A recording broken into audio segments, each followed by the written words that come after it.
ഇതെവിടെ പോയി പടച്ചോനെ? വെച്ചോടുത്ത് കാണുന്നില്ലല്ലോ. സൈനബാ, സൈനബാ. ഓ തുടങ്ങി. ഈ ഉമ്മ ഇതെവിടെ?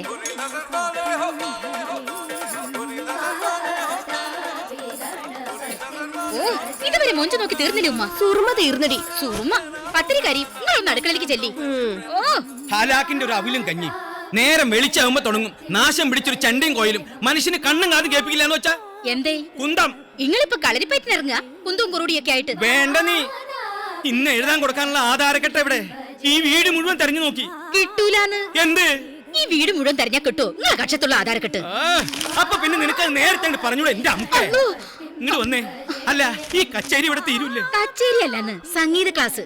ഇതൊക്കെ വീടിനൊരു ഐശ്വര്യ. കുഞ്ഞു പറയും സംഗീതം മനസ്സിനൊരു ടോണിക്കാന്ന്. കുഞ്ഞു പലതും പറയും. കേക്കണ്ട എനിക്ക് എന്റെ കുഞ്ഞു പുരാണം. ഒക്കെ ഒരു ദിവസം ഞാൻ നിർത്തി തരും. അല്ല ടീച്ചറെ, ഈ പോത്തലറണ പോലെ വേണോ ഇത്? ഇത്തിരി ഒച്ച കുറച്ചുകൂടെ. അങ്ങനെ പോരെ? ഇത് ഉച്ചസ്ഥായിൽ ആലപിക്കേണ്ട കീർത്തനമാണ് മജീദ് ഭായി. ഉച്ച വരെ നീട്ടണ്ട, വേഗം തീർത്ത് പോയിക്കോളിന്ന്. നിർത്തടാ, എടാ നിർത്താൻ. പിന്നെ നീ ചെണ്ട കൊട്ടി പഠിപ്പിച്ചിട്ട് ഇവര് വലിയ വയലാർ രാമവർമ്മമാരാവാൻ പോവല്ലേ? വയലാർ രാമവർമ്മ അല്ല, മങ്കട രവിവർമ്മ. ഇതിനിടയിൽ ഓൻ പേര് മാറ്റിയാ. ഇതാടാ പറയണത്, ഇങ്ങള് കലാകാരന്മാർക്ക് ഒരു സ്ഥിരതയില്ലാന്ന്. പറയണ വാക്കിനൊരു വിലയുണ്ടാവൂല. പേര് വരെ മാറ്റില്ലടങ്ങള്. നേരം വെളുക്കുമ്പോ ഇതിന്റെ മുകളിൽ കയറി ഇരുന്ന് കയ്യും കാലിട്ട് അടിക്കണ നേരം കൊണ്ട് അനക്ക് എന്റെ പീടി ഒന്ന് തുറന്നുവിടാ. അപ്പൊ കുഞ്ഞാക്ക് എനിക്കിട്ടെന്ന് തുണിപ്പീടി ആരെയൊന്ന് ഓർക്കും? എന്റെ വാപ്പ. എന്റെ വാപ്പ ഇങ്ങളല്ലേ? നിങ്ങൾ നേരം വിളിക്കുമ്പോ 1100 ഉറുപ്പിട്ട് ഇറങ്ങൂലേ കണ്ടവന്റെ ഭൂമി വെട്ടിപ്പിടിക്കാൻ? വെട്ടിപ്പിടിക്കടാ, വെട്ടിപ്പിടിക്കും.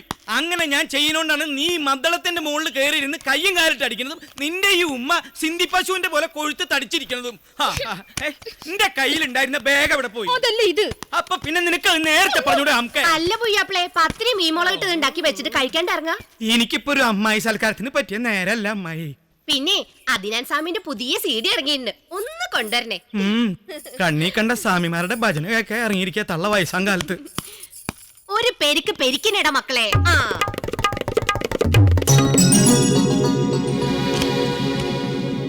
ഈ 1001 ബലത്തിൽ ഇന്ന് നല്ലൊരു ഭൂമി കച്ചവടം നടക്കണേ എന്റെ പടച്ചോനെ. ഏർച്ചപ്പെട്ടിയിൽ എന്തെങ്കിലും ഇടണ്ടേ? അമ്പതിന്റെ പൈസ കാണാനില്ലല്ലോ. ബിസ്മില്ലാ.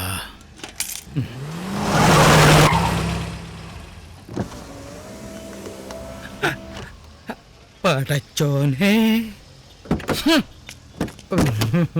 മജീദ് ഭായ്, ഇമ്മാതിരി പണി മനുഷ്യന്മാർ ചെയ്യരുത്. നേർച്ചപ്പെട്ടിയിൽ കാശിട്ടതാ. നിന്റെ ജാതിക്കാര്യത്തിൽ ഭാസ്കർ ഇടപെടണ്ട. ജാതിക്കാര്യത്തിലല്ല, ഭൂമിക്കാര്യത്തിൽ ഇടപെടാനാ ഞാൻ വന്നത്. നിങ്ങളെന്ത് പണിയാണ് കാണിച്ചത്? 15 ലക്ഷത്തിന്റെ സ്വത്തിന് 1001 ഞൊട്ട ടോക്കൺ പിടിപ്പിച്ച് അഡ്വാൻസിലായി 50,000 മിനിയാതെത്തിക്കാന്ന് പറഞ്ഞിട്ട് നിങ്ങൾ വരെ പറ്റിച്ചില്ലേ? നേരികേട് കാണിക്കരുത് ഭായി. ഇതാ 1001 രൂപ. നിങ്ങൾ എന്തു വർത്താനാ ഈ പറയണ? പൈസ ഓന് എത്തിച്ചില്ലേ? ആര്? കുഞ്ഞാക്കിയായിരിക്കും. അവൻ എന്നോട് 50,000 തിരുമലക്ക് ചോദിച്ചതാ. അപ്പോഴേ എനിക്ക് മനസ്സിലായി അത് നിങ്ങൾക്കായിരിക്കും. കുഞ്ഞാക്ക ചോദിച്ചാൽ 5 ലക്ഷം ഒപ്പിച്ചു കൊടുക്കും ഞാൻ. അത് വേറെ കാര്യം. അതെ, ഇവരെ സ്ഥലത്തിന് നിങ്ങൾ പറഞ്ഞതിലും വലിയ വിലക്ക് ഞാനൊരു പാർട്ടിയെ കൊണ്ടേ കൊടുത്തതാ. ആ പാർട്ടിയോട് അവിടുത്തെ വെള്ളം ശരിയല്ല, വഴി ശരിയല്ല, ചാത്തനേറുണ്ട് എന്നൊക്കെ പറഞ്ഞ് നിങ്ങൾ മടക്കി ആണല്ലോ. എന്തിനാ ബായ് ബടക്കാക്കി തനിക്കാക്കുന്നേ? വണ്ടി കയറി. ഇവിടെ എക്സിബിഷൻ ഒന്നും ഇല്ലടാ എന്റെ മക്കളെ. നിങ്ങൾ ആരെയാണ് ഈ ഏന്തി നോക്കുന്നത്? ഇത്രയും ഹംകിള് ഈ അങ്ങാടിയിലുണ്ടെന്ന് ഇപ്പഴാ എനിക്ക് മനസ്സിലായി. 1001 ഉറുപ്പിയും ഇസ്തിരി ചുളിയാത്ത കുപ്പായോ ഒലക്കമ്മല റേഡോ വാച്ചും 6 ദൂരം താമസവും. അയ്യയ്യേ നാണക്കേട്. ഇങ്ങനെയുണ്ടോ മനുഷ്യന്മാര്? ഷട്ടറിട്ട് പോരേ പോടോ. ഈ 1001 ഉറുപ്പിക കൊണ്ട് ഭൂമിയുടെ പൊക്കിളിൽ ഞാൻ കൈയിടും ഭാസ്കര. യാത്രക്കാർ ശ്രദ്ധയ്ക്ക് ഏറനാട്ടിൽ നിന്നും മങ്കര വഴി പല്ലശനി ക്ഷേത്രത്തിലേക്കുള്ള ദേവീപ്രസാദം 8:15 പുറപ്പെടുന്നു. ശിവപുരത്തേക്ക് പോകുന്ന മൈത്രിയും റോഡ് കിങ്ങും സ്റ്റാൻഡിന്റെ വടക്ക് പാർക്ക് ചെയ്തിരിക്കുന്നു. യാത്രക്കാർ ശ്രദ്ധയ്ക്ക് പാലക്കാട്ടേക്ക് പോകുന്ന കമല പുറപ്പെടാൻ തയ്യാറായി നിൽക്കുന്നു. തൊട്ടുപുറകെ സഹദേവനും പോകേണ്ടതാണ്. എനിക്ക് ബസ് പോണാരും വിളിച്ചു പറഞ്ഞതാ. മൊബൈൽ നമ്പർ ചോദിക്കായിരുന്നു. ഓട്ടെ. സുന്ദര, എന്തൊക്കെയുണ്ട് സുന്ദര? എന്ത് പറയാനാ, അച്ഛൻ കിടന്ന കിടപ്പ് തന്നെ. അമ്മ പിന്നെ നേരത്തെ കിടപ്പിലാണ്. വീട്ടിലെ കാര്യല്ലടോ, തിന്നാൻ എന്തുണ്ടെന്ന്. അതിനല്ലേ പുട്ട്, ദോശ, അപ്പം. എന്നാ ഒരു കഷ്ണം പുട്ട്, ഒരു ചുറ്റിക. ചുറ്റിക? പുട്ട് പൊടിച്ച് തിന്നാൻ. അത്രക്ക് സോഫ്റ്റ് ആണോ നിന്റെ പുട്ട്? ആ ഒരു കട്ടൻ എടുക്ക്. യാത്രക്കാരുടെ ശ്രദ്ധയ്ക്ക് ഏറനാട്ടിൽ നിന്നും ചെർപ്പുളശ്ശേരി വഴി മലപ്പുറത്തേക്ക് പോകുന്ന റോട്ടിംഗ് ഉടൻ പുറപ്പെടുന്നു. നിന്റെ വായിലെന്താടാ മൈക്ക് എന്തേ മൈത്രി പുറപ്പെടുന്ന കാര്യം മാത്രം എന്താ നിന്റെ വായിന്ന് പുറത്തേക്ക് വരാത്തത്? അടങ്ങ് വിജയ അടങ്ങ്. യാത്രക്കാരുടെ ശ്രദ്ധയ്ക്ക് ശിവപുരത്തേക്ക് പോകാൻ വേണ്ടി മൈത്രി തയ്യാറായി നിൽക്കുന്നു. റോട്ടിംഗ് എന്ന് പറയുന്ന ബസ് തന്നെയാണ്, അല്ലാതെ ഓട്ടോറിക്ഷ ഒന്നും അല്ല. അനൗൺസ് ചെയ്യടാ. സമയം അനൗൺസ് ചെയ്യും. നിന്റെ സൗകര്യത്തിന് പറഞ്ഞല്ലേ ബസ് സ്റ്റാൻഡ്. യാത്രക്കാരുടെ ശ്രദ്ധയ്ക്ക് ഏറനാട്ടിൽ നിന്ന് ശിവപുരത്തേക്ക് പോകുന്ന റോക്കിംഗ് 8:30 പുറപ്പെടുന്നു. വിളിച്ചു പറയടാ. ഇവനാരടാ ഏറനാട്ട അർണോൾഡാ? നമ്മുടെ മൈത്രി പോയോ കുമാരേട്ടാ? മൈത്രി ഒക്കെ പോയില്ലേ കുട്ടിയെ, അതുകൊണ്ടല്ലേ ഈ നാട്ടില് വെട്ടും കുത്തും കുഴപ്പങ്ങളൊക്കെ. ആ മൈത്രി അല്ല, നമ്മുടെ മൈത്രി ബസ്. അത് വരാനാവുന്നല്ലേ ഉള്ളൂ. ഓ പറയുമ്പോലെ സമയം ആവുന്നല്ലേ ഉള്ളൂ. ഞാൻ പറഞ്ഞില്ലേ നിന്നോട്? എടാ റോട്ടിംഗ് ഇന്ന് ഇതിൽ പോവാടാ.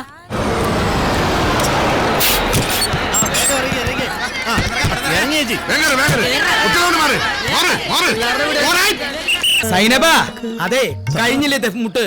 നേരത്തിനകത്തേക്ക് എന്തെങ്കിലും ചെന്നില്ലെങ്കിലേ ഗ്യാസ്. സൈനബ വന്ന് വിളമ്പാൻ നോക്ക്. എനിക്ക് കുറച്ചുകൂടി കാലം ജീവിക്കണം. വാ, ഒരു യേശുദാസും ജയചന്ദ്രനും. ഇത്രയും അരസികനായ ഒരു തന്ത.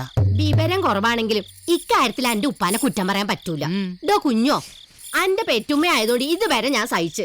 ഈ കാണുണ്ടാവൂല, എന്നാലോ ഞാൻ കാണുന്നുണ്ടേ ഈ ഹാർമോണി പെട്ടിയുടെ ഗതികേട്. പ്രാണസഖി എന്ന് കേട്ടിട്ട് ഈ കട്ടകൾ വരെ അന്തം വിട്ട് മേപ്പിട്ട് നോക്കുക. എത്ര കാലായി പ്രാണസഖി എന്ന് തുടങ്ങിയിട്ട്. ഈ ചുറ്റുവട്ടത്തുള്ള ഒരു പൊറുതിയേട് കൊണ്ട് പോലീസിൽ പരാതി കൊടുക്കാത്തതേ മരിച്ചുപോയ എന്റെ ഒപ്പ ഒറ്റൊരാളെ വിചാരിച്ചിട്ട് മാത്രം. പുതിയത് ഏതെങ്കിലും മാറ്റി പിടിച്ചോ, അത് അനക്കും നല്ലത്, കേക്കണോൽക്കും നല്ലത്. ഇമ്മ പറഞ്ഞ ശരിയല്ലേ? ഞമ്മക്കൊന്ന് മാറ്റി പിടിക്കാം. ഓക്കെ ഇന്ന് തകർക്കാൻ പോവാ. പ്രാണസഖി ഞാൻ വേറുമൊരു പാമരനാം നാട്ടുകാരൻ